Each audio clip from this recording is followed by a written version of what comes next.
आज हम लोग क्लास 12 के सरल परिपथ का नेक्स्ट टॉपिक पढ़ेंगे। इसका नाम है किरचॉफ के नियम। किरचॉफ के नियम। देखिए,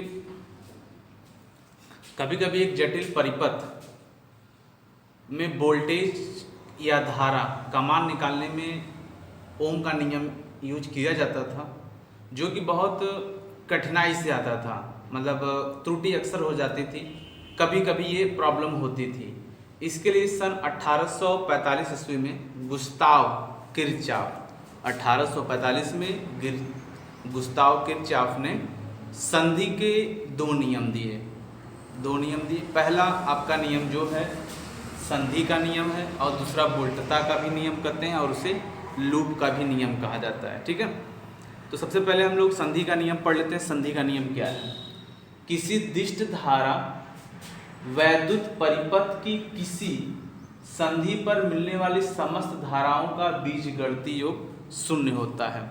संधि का मतलब होता है एक ऐसा स्थान जहाँ पर लगभग सभी लोग आके मिलते हों, संधि होता हो। तो हमें आपको सबसे पहले एक फिगर बनाना होगा।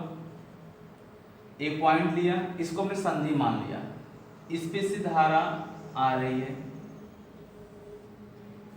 देखिए, इस पे धारा आ भी सकती है और यहां से धारा जा भी सकती है। ये दोनों प्रतिबंध होता है। तो बस एक नियम इसमें ये होता है कि संधि पर आने वाली धाराओं को हम लोग प्लस में लेते हैं और जाने वाली धाराओं को माइनस में लेते हैं। तो डिफिनीशन के अकॉर्डिंग मिलने वाली समस्त धाराओं का बीजगणितीय योग शून्य होता है। तो इसका मतलब एक शॉर्ट में आप लिख सकते हैं समेशन i = 0 ये। और अगर मैं इसको मान लिया कि ये तो I1 है, ये I2, I3, I4, I5 और ये I6, मान लीजिए ये सभी धारा हो गई। अब अगर इनको जोड़ा जाए तो हमने कहा संधि पर आने वाले सभी प्लस और जाने वाले माइनस में दिखाएंगे। तो I1 plus I2 plus I3 plus I4। देखिए I5 वापस जाए तो आपको माइनस करना होगा। I5 minus I6 = 0। या इसी को हम ऐसे लिख सकते हैं I1 I2 I3 I4 I5 I6। तो इस नियम से एक परिभाषा और सामने आता है कि संधि पर आने वाली समस्त धाराओं का योग बराबर जाने वाली समस्त धाराओं का योग आपस में बराबर होता है। तो ये दो फार्मूला है, तो एक ही फार्मूला, बट आप इसको दो तरीके से समझ सकते हैं, और ये आपका परिभाषा रहा। चलिए हम लोग दूसरा नियम पढ़ लेते हैं किरचॉफ का, जो कि बंद पास का नियम होता है, वोल्टता का नियम होता है, उसको समझ लेते हैं। चलिए दूसरा नियम पढ़ते हैं, द्वितीय नियम या लूप का नियम। देखिए दूसरा नियम क्या है? किसी वैद्युत परिपथ के बंद पास के विभिन्न खंडों में प्रवाहित धाराओं एवं उनके संगत प्रतिरोधों के गुणनफलों का बीजगणितीय योग उस पास में कार्य करने वाले समस्त वैद्युत वाहक बलों के बीजगणितीय योग के बराबर होता है। अगर इसको हम लोग शॉर्टकट में लिखें तो E = देखिए आपको इसमें क्या बताया गया है, धाराओं एवं उनके संगत प्रतिरोधों। देखिए धारा I, प्रतिरोध R, इनके योग के क्या होते हैं? ये बराबर भी होते हैं। ठीक है, अब दूसरे शब्दों में कभी कभी इसको वोल्टता का नियम जब कहा जाता है तो IR किसके बराबर होता है? IR V के भी बराबर होता है। इस हिसाब से हम इसको वोल्टता का नियम भी कहते हैं। ठीक है, अब देखिए इसमें बंद पास, एक पास ये है, एक पास ये, दो पास हैं। ठीक है, दो पास में मिल गए। अब देखिए अगर हम पहले पास की बात करें, इसमें दो वैद्युत वाहक बल जुड़े हैं, एक E1 और एक E2, दोनों वैद्युत वाहक बल जुड़े हुए, और दोनों का डायरेक्शन इधर ही है। एक यह भी इधर ही आ रहा है, यह भी इधर ही आ रहा है। ठीक है, अगर हम परिभाषा से चलता है, जो परिभाषा में लिखा हुआ है, प्रवाहित धारा मतलब I संगत प्रतिरोध R, I और R का गुणनफल E के बराबर, और इसी में I और R का प्रतिरोध इस गुणन फल के बराबर। ठीक है, अब देखिए इसमें अगर आपका I1 चल रहा है, इसमें आपका I2 चल रहा है, दो धाराएं होंगी। तो अब अगर हम बंद पास की बात करें, जैसे हमने बंद पास लिया पहले को, बंद पास,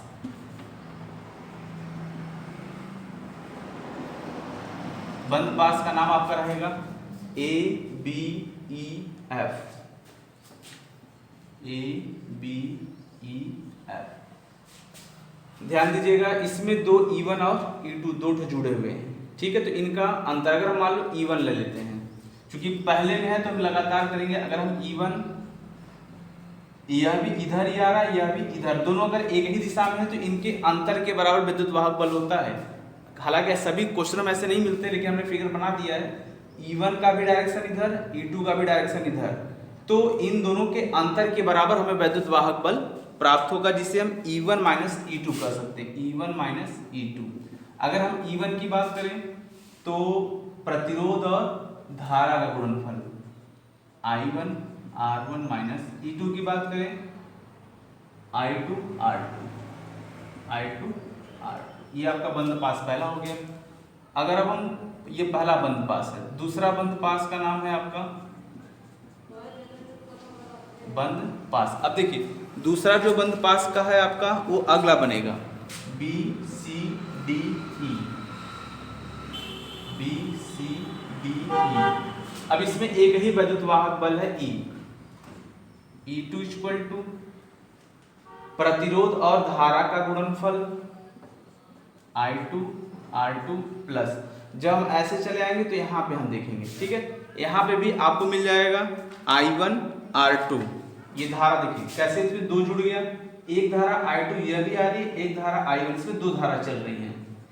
तो यहाँ पे हम लिखेंगे R3 I1 प्लस I2। तो आपने देखा केवल प्रवाहित धारा और प्रतिरोधों का गुणनफल ही वैद्युत वाहक बल के बराबर होता है, आप जिस पास में रहेंगे। ठीक है, ये आपका दूसरा नियम हो गया। हाँ, और यह नियम आपका ऊर्जा संरक्षण के नियम पे आधारित है। ये कभी कभी एक नंबर में आता है, यह लूप का नियम है और यह ऊर्जा संरक्षण के नियम पर आधारित, जो ऊर्जा संरक्षण के नियम का पालन करता है। और यह वोल्टता का भी नियम हमने पहले बता दिया। चलिए अगला देखते हैं हम लोग, व्हीटस्टोन सेतु। नेक्स्ट टॉपिक आपका व्हीटस्टोन सेतु। देखिए व्हीटस्टोन सेतु आपका एग्जाम में भी आता है और इम्पॉर्टेंट भी है, इसलिए आप इसको ध्यान समझिएगा। बहुत हार्ड नहीं है, बहुत सिंपल तरीके से आपको बताया जाएगा और सिंपल है भी। थोड़ा सा मैं आपको इसका इतिहास बता देता हूँ व्हीटस्टोन सेतु का, कि यह कैसे लाया गया। देखिए व्हीटस्टोन सेतु जो एक छोटा सा परिपथ है जो मापन उपयोगी है, मतलब मापने के काम आता है। इसका आविष्कार सैमुअल हंटर क्रिस्ट ने किया था। आविष्कार तो सैमुअल हंटर क्रिस्ट ने किया था 1833 में, किंतु चार्ल्स व्हीटस्टोन ने इसके प्रयोग, मतलब इनके प्रयोग को उन्नत और लोकप्रिय बना दिया। मतलब हाईलाइट नहीं था तो व्हीटस्टोन ने इनको हाईलाइट करा दिया और कुछ इंटरेस्टिंग चीज़ दे के इसको और आगे कर दिया। तो यह अन्य कामों में तो उपयोग होता है, किंतु हम यहाँ प्रतिरोध के बारे में पढ़ रहे हैं, तो इसका यहाँ पे हम यह काम कर सकते हैं कि अज्ञात प्रतिरोधों का मान ज्ञात करने के लिए भी इसका उपयोग किया जाता है। अज्ञात प्रतिरोध जिसमें आपको प्रतिरोध दिए हैं कितने का है, इसका मान भी आपको ज्ञात करने के लिए दिया जाता है।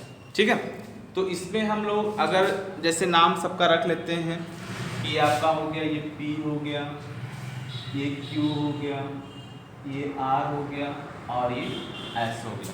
देखिए इसमें आपको एक सिद्धांत भी देना पड़ता है। सिद्धांत तो मैं पहले समझा देता हूँ, सिद्धांत में आपको क्या बताया जाएगा। देखिए यह ABCD एक चतुर्भुज की भांति है। चतुर्भुज चार भुजाओं वाले, एक विकर्ण BD, एक विकर्ण AC, दो इसके विकर्ण हैं। एक विकर्ण को गैल्वेनोमीटर और K2 मतलब कुंजी स्विच से जोड़ दिया गया और दूसरे को A और C से जोड़ दिया गया। यहाँ पे E वैद्युत वाहक बल जिसको हम सेल कर सकते हैं और ये आपका K1 है। तो जब हम K1 को ऑन करते हैं तो धारा A से होते हुए B और D पर पहुंचती है। ठीक है, और जब हम K2 को ऑन करते हैं तब धारा आगे बढ़ती है। अब यदि अगर हमें इसकी सत्यता का परीक्षण करना होता है तो हम ये देखते हैं कि जैसे हम K2 को ऑन करते हैं, इस गैल्वेनोमीटर में जो एरो लगा रहता है उसमें विक्षोभ नहीं होना चाहिए, मतलब उसका एरो इधर या इधर नहीं, एकदम स्ट्रेट रहना चाहिए। अगर वो स्ट्रेट है, विक्षोभ की स्थिति में है, मतलब सॉरी एकदम स्ट्रेट है, उसमें कोई विक्षोभ नहीं होता, तो इसका मतलब ये हो गया कि उसमें प्रवाहित धारा शून्य है। और व्हीटस्टोन सेतु इसी पर आधारित उपकरण भी है कि अगर गैल्वेनोमीटर में शून्य विक्षोभ बताता है तो हम समझ जाएंगे पूरा परिपथ संतुलन अवस्था में है। ठीक है, तो इसका मैं एक बार आपको फिर से वो सिद्धांत बोल देता हूं, आप उसको ध्यान से समझ लीजिए और लिख लीजिए।